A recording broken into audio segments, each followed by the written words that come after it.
As we've reported, when Paul Nielsen was hospitalized in May of 2020 with COVID-19 at UC Health Memorial North Hospital, convalescent plasma was brand new, and Paul feels made all the difference in his recovery. I'm really convinced that had my family not brought me to the ER, not to Memorial North Hospital, and I didn't have that plasma, that's the night that I probably would not have survived.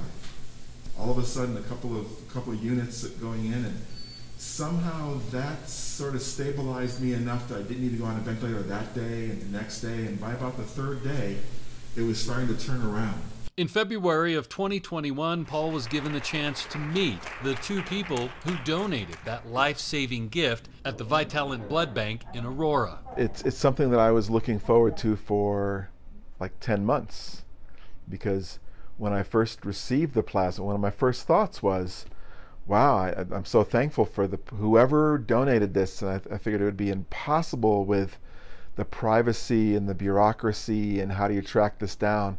I'm never going to be able to meet the person who, or the people who donated those 2 units of plasma that I received. Dr. Amos Bailey, a palliative care physician at UC Health University of Colorado Hospital and faculty member at the CU School of Medicine, also got to meet Paul. Dr. Bailey had COVID-19 early in March of 2020. I spent a lot of time working in the intensive care units, working with the doctors and families, trying to make difficult decisions for their loved ones who were dying from COVID.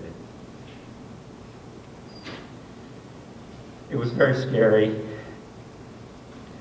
because I had been sick with COVID myself. So I knew that plasma could be a very impactful treatment from my past medical practice. So as soon as I was able to donate plasma, I started coming to donate plasma, and I donated every week for 10 weeks. The other donor, Dr. Tracy Metcalf, a hospitalist in Vail, was also able to meet Paul over Zoom. She too contracted and recovered from COVID early in the pandemic and donated her plasma. And luckily I had a mild illness and I was able to go back to work pretty quickly. And I felt grateful for that because I really wanted to be part of helping people. And so I felt like, happy that I could come back to work and take care of patients. And when the opportunity to give plasma arose, I was really delighted to be able to do that. I was real surprised that both of them were physicians, that both came out of the initial outbreak in Vail.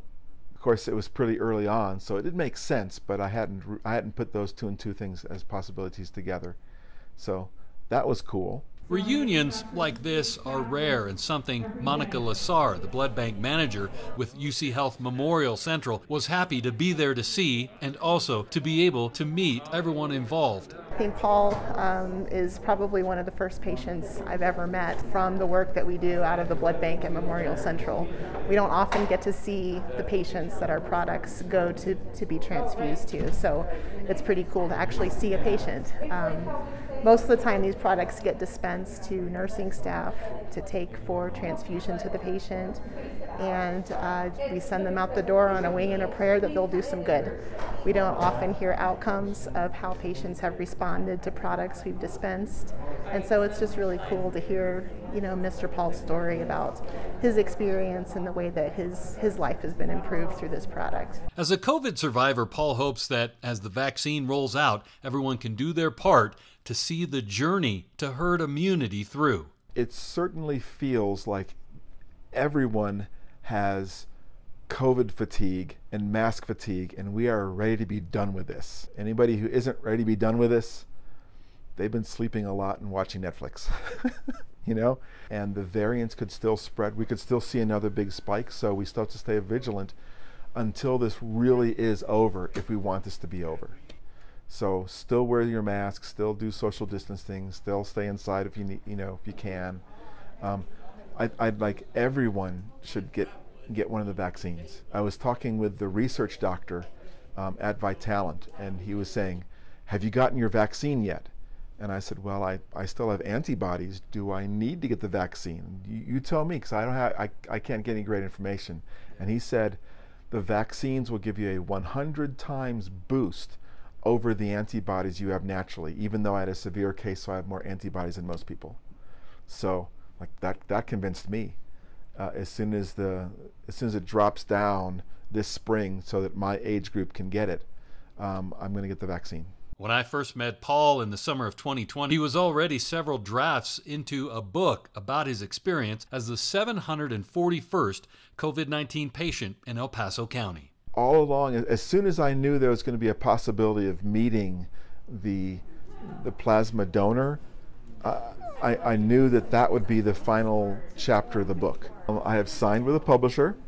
I interviewed and selected an editor. That editor has gone through and definitely marked it up like crazy all over the place and said, expand more here and cut more here.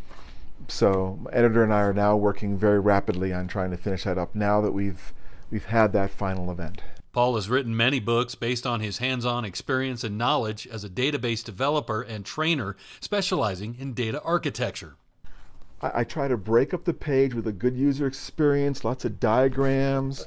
If there's code, I will bold the keywords of the code that I'm talking about. Right. It's all user experience on how do you get the right message across. And while writing COVID case number 741 wasn't about coding or data architecture, it was still about sharing his experiences in detail so that those who haven't come down with a severe case of COVID can know exactly what it was like to go through that experience in the early stages of the pandemic. Well, that was part of the idea. And I think since I sent you that early version of it, and reflecting more on it, I think the real reason why I want to write that book is if other people get the book and enjoy it or get anything out of it, all the better. But I guess my heart reason for writing it is so that my great-grandkids or great-great-grandkids, I know in their history books they'll say there was a Spanish flu in 1917, and then there was the coronavirus pandemic in 2020, and there's more to the story than that one sentence. So that's why I wrote the book. Always watching out for your health.